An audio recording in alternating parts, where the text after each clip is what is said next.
Screen 2 presents an adaptation of a novel by crime thriller writer Ruth Rendell. Martin and Francesca are dead lucky, but the fortunes of others are in the ascendant in a game in which chance is overtaken by fate. Look at that. Oh, Lord, a good year you're gonna have. Your 27th. 3 times 3 times 3.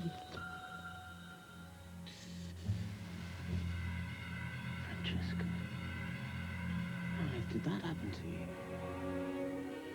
You can let me have half straight away and half later. You don't give me the second half until you're sure I've done what you want.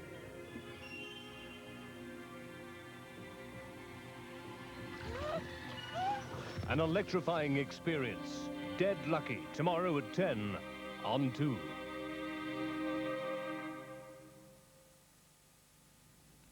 On BBC1 now, a taste of offbeat humour as Jasper Carrott dishes up another helping of social comment and political satire in Carrott Confidential, which viewers in Scotland can see at 11:10. But now on 2, take your seats for tonight's Film Club, introduced by Michel Ciment.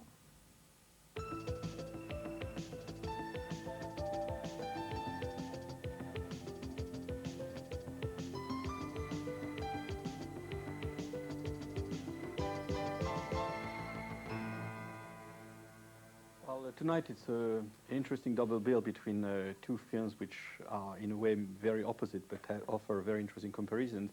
Is the Saga of Anatahan by Joseph von Sternberg and Hell in the Pacific by John Boorman, which you will see first.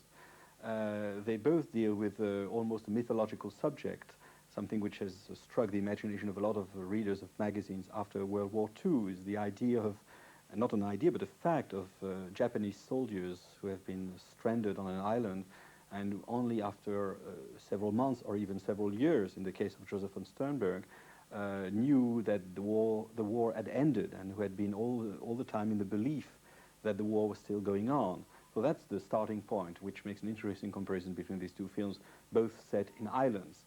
Now, in the case of Hell in the Pacific, of course, it's a film like most of John Boorman's films, all of John Boorman's films in a way, which is striking by its originality, the fact that the director obviously cherishes the idea of having to meet challenges. And one challenge in Hell in the Pacific is to do, in the midst of the sound period of films, which we have known for now more than 50 years, to make almost a silent film. That is, how to deal with two characters on an island for 2 hours, and only two characters who don't speak the same language. One is Japanese and the other is American, so that there is almost no communication whatsoever.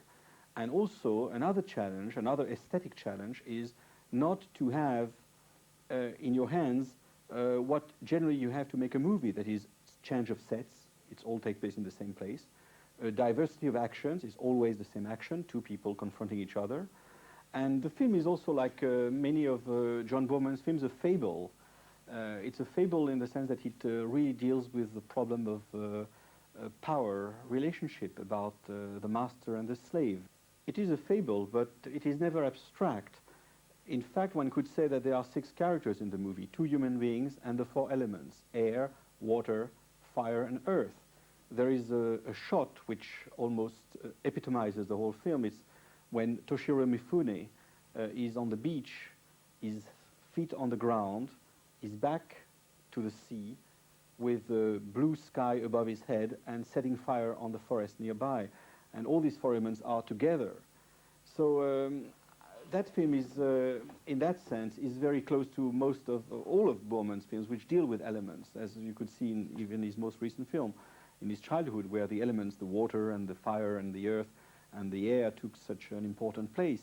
But also it is concrete and realistic because it could be seen almost as a documentary on these 2 actors.